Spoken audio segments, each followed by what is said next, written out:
এমনি চেয়ারে সুস্কিল লিগা পরে তো পেট ব্যথায় বাঁচমু না। ও ভাই আপনাকে অন্তে আমার একটু এটাতে দেন না। এ আইছে নব ধরে প্যাকেটে করে দিমু, যেই সময় টাকা চাইছিলাম ওই সময় দেশ নাই কি লিগা।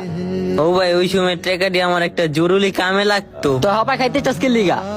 ও ভাই আপনারা সবাই খাইতে আছেন, আমারও তো সবাই খাইতে মনটা চাইতে আছে। যদি আপনারা না খাইতেন তাহলে আর আমার খাইতে মনটা চাইতো না। হপাই তোর খাইতে মন চাইতাছে, কে তোর কাছে কি টাকা আসলো না রে?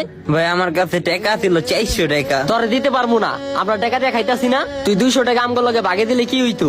প্রত্যেকটা বলাবেন টাকা দিয়ে খাইতাছে, তুই মাগনা খাইতে আইছস। ও ভাই আমার ওই টাকাটা তো আমি দেশে পাঠাইয়া দিছি। আমার আছে না এই পাউডার পুরাটা ব্যথা, ওষুধ কিনতে হইব। জানেনই তো আপনারা আমার কোনো বড় ভাই নাইকা, আমার বাপটাও কিছুদিন আগে মারা গেছে। আপনি কত ভাই ফ্যামিলির কোনো চিন্তা নাইকা, যা ইনকাম করেন নিজেরাই খরচ করেন। কিন্তু ভাই আমি যা ইনকাম করি না, আমার এই টাকা দেশে পাঠাইতে হয়, আমার মারে দিতে হয়। ভাই আমি যদি 5 টাকাও খরচ করি না ভাই, আমার অনেক ভাইবা চিন্তা খরচ করতে হয়। এর লেগে আমি যদি 2 টাকাও আপনি করে দিতে যাই না ভাই, আমার 10 বার ভাবতে হইব। আপনি করলে 200 টাকা ভাগে দিয়ে আমি মজার খাওন খাই, তো কালকে আবার কেমন আমার ওষুধ কেনার টাকা আমি মারে পাঠামু। আচ্ছা ভাই না দিলে নাই। আচ্ছা নে খা। না না ভাই আপনি মনের থেকে কোন নাই। আরে মনের থেকে কইছি, কারণ তোর কথাগুলা মনে গিয়ে গাচ্ছে।